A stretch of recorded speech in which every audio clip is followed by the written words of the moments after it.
السلام عليكم، كنتمنىكم كاملين تكونوا بخير وعلى خير. اليوم ان شاء الله غادي نشارك معكم بيتزا في المقلاة بعجين كتجي واعره كيف ما كتشوفوا معايا، يعني كتشكلوها كيف ما بغيتو، ما كتقطعش العجينه نهائيا، كتجي رائعه بعجين غزاله. هذه هي البيتزا اللي غتعتمدوا في رمضان كامل، كتجي زوينه بزاف وحتى لاباط ديالها كتجي غزاله. على بركه الله. بالنسبه للعجينه ديال البيتزا غادي نحتاج فيها جوج زلافات عامرين مزيان من دقيق الفورس اولا فرينه اولا الدقيق الابيض، مع كميه قليله من الفينو. تقريبا غنضيف 125 غرام. ممكن نضيفوا غير كاس واحد ديال الفينو اولا دقيق القمح الصلب اولا سميد ناعم جيدا، ما كنضيفش كميه كثيره. صافي، من بعد غادي نضيف عليهم هنايا معلقه صغيره ديال الملحه. بالنسبه لدقيق الفورس تقريبا كنضيف 600 غرام 700 غرام، داكشي اللي بغيتو تضيفوا ديال الدقيق. هداكشي اللي بغيتو تضيفوا ديال الدقيق ضيفوه. اهم حاجه في العجينه هي العجينه تدلكوها مزيان، تكون مرخوفه وتخليوها تختمر مزيان. كنضيف عليهم معلقه صغيره ديال سكر سنيده، معلقه كبيره من خميره الفوريه اولا خميره الخبز. بالنسبه للمعلقه ديال السكر ممكن تعوضوها بمعلقه ديال العسل. هنايا زيت العود، غادي نحتاج تقريبا 3 المعالق اولا 4 المعالق اللي كيكونوا كبار، ممكن تضيفوا 3 وممكن 4. ثم غادي نضيف عليها هنايا الزعتر، عندي معلقه صغيره ديال الزعتر اللي غادي نحكها بين يدي باش كيزيد كيعطي ديك الريحه ديال الزعتر فيها. ممكن تضيفوا المنسمات اللي بغيتوا، تضيفوا زعيطره الحبق على حسب الرغبه ديالكم. صافي، هادو من المكونات الكاملين اللي كنضيف في الاول. من بعد غادي نجمعها بالماء دافي. صافي، كنبقى نضيف ليها الماء شويه بشويه وانا كنجمعو في نفس الوقت كندلكها مزيان. بغيتو تعجنوها بالحليب، كاين اللي كيبغي يعجنها بالحليب، كيبقى على حسب الرغبه ديالكم. كاين اللي كيضيف ليها الحليب بودره مع المكونات عاد كيعجنها بالماء. انا هذه هي العجينه ديال البيتزا اللي كندير دائما. صافي، هنا من بعد ما دخلت فيها الماء مزيان ودلكتها ولات عندي العجينه خفيفه بهذا القوام هكا. ضروري انكم السر ديال البيتزا باش تجيكم زوينه العجينه ديالها وتجي رطبه هي العجينه تخليوها مرخوفه شويه وتخليوها تختمر، يعني كيتضاعف الحجم ديالها مزيان. وبالنسبه للطريقه ديال الطياب ديالها، بغيتو طيبوها في المقله كيف ما درت ليها انا غادي ان شاء الله ملي غنبدا نشكل فيهم نبدا نطيب فيها، غادي نشارك معكم الطريقه ديالها باش طيبوها، لا بالنسبه للفران ولا بالنسبه للمقله، وحتى لا بغيتو تحتفظوا بها في المجمد الطريقه ديال الاحتفاظ ديالها. هنايا صافي كنجمع العجينه، كندهنها بشويه ديال زيت العود اولا غير دهنوها غير بزيت المائده، وغادي نغطيها بالبلاستيك غذائي. ومن بعد غادي نرجع نغطيها بمنديل، غادي نخليها تختمر ونعطيها الوقت اللي تختمر فيه مزيان. هنايا غادي ندوز باش نشارك معكم صلصه ديال الطماطم اللي كنوجدها بالزربه. فيما كنكون مزروبه كنوجد هاد الصلصه هذه. تقريبا هنايا ما بقيتش عاقل شحال ديال الكميه ديال الطماطم اللي احتاجيت. مهم تقريبا ما بين 5 المطيشات كبار حتى ل6 اللي قسمتهم على جوج، كنحكم في الحكاكه الغليظه. كنضيفهم هنايا في كاسرونه. ثم غادي نضيف عليها التوابل.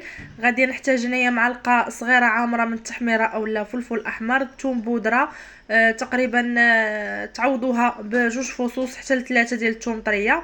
عندي بصله بودره وراس معلقه من التحميره. بالنسبه للبصله بودره ممكن تعوضوها ببصله صغيره حتى هي تحكوها اولا طحنوها مع مطيش. هنا كذلك نضيف صلصه ديال الطماطم، عندي تقريبا شي 3 المعالق كبار. ممكن تعوضوها بطماطم مركزه، كتضيفوا معلقه كبيره كتخلطوها بنص كاس ديال الماء وكتضيفوا عليها. ثم غادي نضيف هنايا زيت بلديه اولا زيت الزيتون، ممكن تعوضوها غير بالزيت العاديه، وكذلك شويه ديال الزعتر. كنضيف هاد المكونات كاملين. صافي، وغادي نحطهم فوق البوطه حتى كيطيبوا، حتى كطيب ديك مطيشه مزيان. كنطيبها غير في داك الماء ديالها كتطلق. حتى لو بغيتو تزيدوا شويه ديال الماء زيدوا غير ربع كاس ديال الماء وخليوها كطيب على خاطرها. صافي، غادي نخلط هاد المكونات ونضيفها فوق البوطه ونخليها كطيب على خاطرها. وهنايا كيف ما كتشوفوا معايا من بعد ما اختمرت العجينه ديال البيتزا وضاعف الحجم ديالها مزيان، كيف ما قلت لكم ضروري انكم تخليوها كتختمر مزيان باش كتجيكم هاد العجينه غزاله. صافي، هنايا كنهبط العجينه كنخرج داك الهواء اللي فيها، ومن بعد غادي نبدا نشكل فيها كويرات.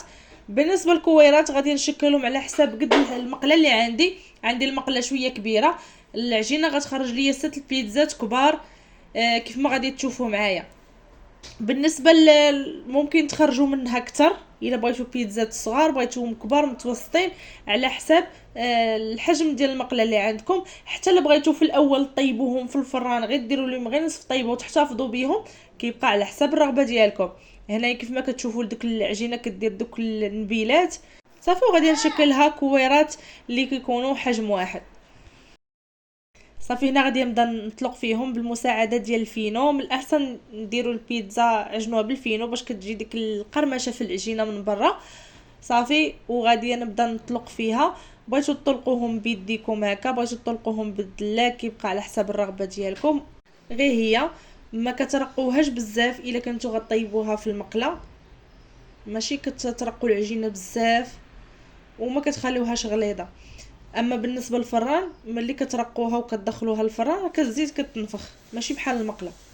صافي غير كنطلق العجينه، كنكون المقله حطيتها فوق البوطه يعني سخنات مزيان. في الاول كتكون البوطه مجهده. صافي غادي نهز ديك البيتزا وغادي نطيبها. هنايا في المقله ما كنضيف والو، ما كندهنها بوالو، صافي نيشان غنطيبها. غير هي غادي نطيبها غير على جهه وحده.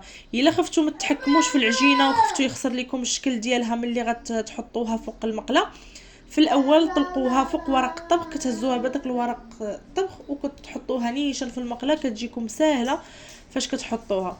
صافي هنايا غادي ديك الساعه حطيتها فوق المقله، غادي ناخذ الشوكه اولا فرشيط ونحاول نتقب العجينه مزيان كيف ما غادي تشوفوا معايا، اولا كتقبوها قبل ما كتحطوها في المقله. وبالنسبه للبوطه كنقص منها، ما تكونش البوطه مجهده بزاف باش ما كتخطفش بالزربه، كنخليها كطيب على خاطرها. وهي هاد العجينه ديال المقله اولا البيتزا ديال المقله راه ما كنطيبهاش على الجويه بجوج، كنطيبها غير على جهه وحده باش ملي كنعمرها من الجهه اللي طابت عليها، وكنخلي الجهه الثانيه كتكمل الطياب. هي فاش لقيتها كنغطيها باش كطيب وكيذوب الفرماج، يعني كتكمل الطياب ديالها وكيذوب الفرماج. الا بغيتو طيبوها في الفران صافي كتطلقوها عادي، كتقبوها بالفرشيط تدخلوها الفران غير كدير نصف طيبه، يعني غير كتجمع العجينه كتخرجوها، كتغلفوها بالبلاستيك غذائي وكتوضعوها في الفريغو اولا في المجمد. وقت ما بغيتوها كتجبدوها وتخليوها حتى كتطلق العجينه شويه وكتعمروها باش ما بغيتو تكملوا ليها الطياب ديالها. بغيتو طيبوها في المقله حتى هي كطيبوها غير من جهه وحده، وكل وحده باش ما تلصقش العجينه على بعضياتها. كل وحده كل عجينه كتغلفيها بالبلاستيك غذائي وكتحتفظي بها في المجمد، وقت ما بغيتيها كتخدمي بها. وهنايا مره كنطلع البيتزا كنشوفها واش تحمرات من التحت، وكنحاول مره كندورها باش كتحمر كامله، يعني كتوصلها العافيه كامله. كيف ما كتعرفوا راها المقله كبيره يعني جهه ضروري ما غتوصلش ليها العافيه، وحتى العجينه كتبان لكم الفوق نشفات. صافي من بعد ما غادي تحمر صافي كنتسنى عليها غير كتحمر مزيان. ديك الساعه غادي نحيدها من فوق البوطه نيشان، كنوضعها في واحد المنديل باش كيرجع ليها داك الصهد ديالها ولا ديك السخونه ديالها، وكتزيد العجينه كترطاب. يعني اي وحده طابت كنغطيها في المنديل وكنضيف العجينه الثانيه من بعد ما كنكون طلقتها مزيان. صافي غير كنوضعها في المقلاه، كنحاول نتقبها بالفرشيطه اولا بالشوكه، كنتقبها مزيان حتى من الجوانب حتى هما، ومن بعد غادي نخليها كطيب. كنطيبها كيف ما شفتوني الاولى طيبتها غير من جهه وحده حتى كتحمر. صافي حتى غادي نسالي الكميه اللي عندي بنفس الطريقه. من بعد ما غادي يطيبوا غادي نرجع معكم باش غادي نعمرهم. صافي هنا كنوريكم باللي اي وحده طيبتها كنوضعها في منديل وكنغطيها، كنخليها كترجع لها ديك السخونيه باش كتزيد كترطاب. هانتوما كيف ما قلت لكم اللي طابت كنوضعها في منديل وكنسد عليها. هانتوما كتنوها كيف ما بغيتو، ما كيوقع العجينه والو صراحه، كتجي واحد العجينه غزاله. غير جربوها ما عمركم غادي تستغناو عليها ابدا. هنايا الطريقه ديال الاحتفاظ بها، كل كويره اولا كل عجين غادي تغلفوها بالبلاستيك غذائي وتوضعوها في المجمد حتى كتبغيوها عاد كتخدموا بها. هنايا ملي غنبدا نعمر في البيتزا، بالنسبه للبلاصه اللي طيبت هي اللي كندير الفوق، والبلاصه اللي ما طيباش هي اللي كندير من التحت. صافي هنايا غادي نبدا نعمر فيهم. بالنسبه للحشوه كتبقى اختياريه. هنايا غادي نضيف الطون والكفته، جوجات غنديرهم بالطون وجوجات غنديرهم بالكفته. انا الصراحه شخصيا كتعجبني البيتزا ديال الطون كتجيني هي اللي كتكون لذيذه، وكل واحد الذوق ديالو. كاين اللي ما عندوش مع الطون كيضيف الكفته ولا الدجاج، ممكن ايضا تضيفوا ليها غير الخضره بوحدها حتى هي كتجي زوينه. صافي هنايا غادي ناخذ ديك الصلصه ديال الطماطم اللي شاركت معكم. ها نتوما شوفوا معايا ديك مطيشه كيفاش كتجي، غير صدقوني راه كتجي بنينه، كتجي خيتره. وبالنسبه لهاد الصلصه ديال الطماطم راني كنستعملها حتى في المعجنات بحال سباكيتي مقارونيه، كتجي لذيذه بزاف. صافي هنايا غادي نوزع على البيتزات اللي عندي، ثم غادي نضيف لهم هنايا الفرماج موتزاريلا. ممكن تخلطوا الفرماج الاحمر مع الموتزاريلا باش كيزيد كيعطي واحد المذاق غزال. بالنسبه للموتزاريلا هو اللي كيعطينا ديك التعليكه في البيتزا. صافي كنضيف كل وحده كنضيف لها كميه ديال الفرماج كيف ما كتشوفوا معايا. غادي نحتاج هنايا الكفته، خديت كميه ديال الكفته، ضفت لها شويه ديال الملحه شويه ديال البزار وحكيت معاها بصيله صغيره. ومن بعد غادي نشكلها كيف ما كتشوفوا كويرات اللي كيكونوا صغار بزاف، كنطيبوهم مع شويه ديال الزيت. صافي غادي نستفهم في البيتزا بهذه الطريقه. غندير جوجات بالكفته وجوجات بالطون، غير وحده غادي ندير لها الكفته مع البصله والفلفله مشحره، وحده غندير فيها غير الكفته بوحدها، والثانيه حتى هي غادي نضيف ليها الطون، وحده غنضيف ليها الطون زائد الخضره. يعني كنخالفهم باش حتى اللي ما كيبغيش الخضره وكيبغي غير الطون بوحدو ياكل على حسب الذوق كل واحد. وانتوما كتضيفوا داكشي اللي بغيتو، اي خضره بغيتو كتضيفوا غير الطون بوحدو والفرماج، وتضيفوا شويه ديال الزيتون، كيبقى على حسب الرغبه ديالكم. انا بالنسبه للخضره خديت غير البصله اللي شحرتها في شويه ديال زيت العود مع الملحه والبزار. وبالنسبه حتى الفلفله حتى هي درت لها نفس الطريقه، قطعتها هكا على شكل طولي وشحرتها في شويه ديال زيت العود مع شويه ديال البزار والملحه. صافي وكنرجع نضيف عليهم الفرماج، داكشي اللي بقى ليا ديال الفرماج كنضيفوا عليهم من الفوق، كنخلي غير كميه قليله اللي غادي نضيف من الفوق. صافي وهنايا كذلك غادي نضيف شويه ديال الزيتون، عندي زيتون اسود كيبقى اختياري، كنزين به بهذه الطريقه كيف ما موضح معكم. ممكن تضيفوا حتى الزيتون الاخضر، كاين اللي كيبغي حتى الذره معلبه اولا مايس، كل واحد وشنو كيبغي. وهنايا غادي نضيف شويه ديال الزعتر، واحد الرشه خفيفه من الفوق.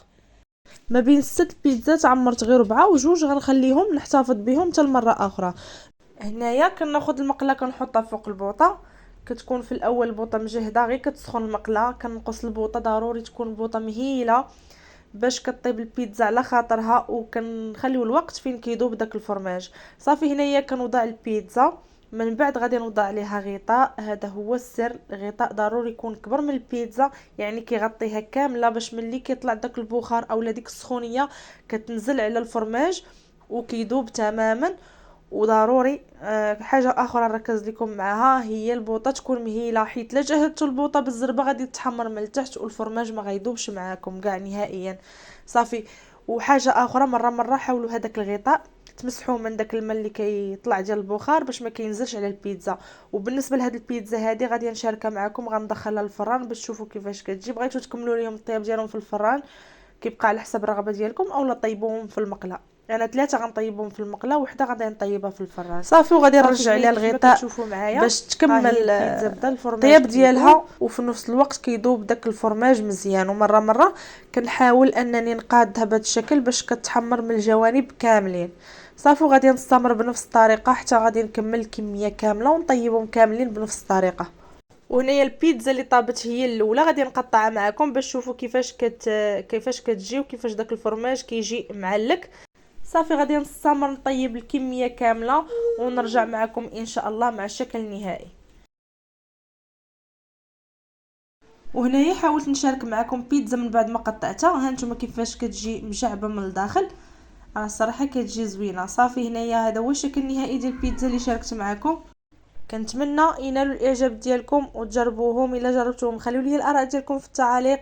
واللي اول مره كيشوف الفيديو ديالي كنتمنى يشترك ويفعل الجرس باش تبقوا دائما توصلوا بكل جديد. وما تنسونيش ايضا من لايك والبارطاج الفيديو القناه مع العائله ديالكم والاصدقاء باش تعمل فائده. وبالنسبه لهذه هي البيتزا اللي درت في الفران. كنتمنى هاد الوصفه تنال الاعجاب ديالكم. خليت لكم الراحه في امان الله وحفظه.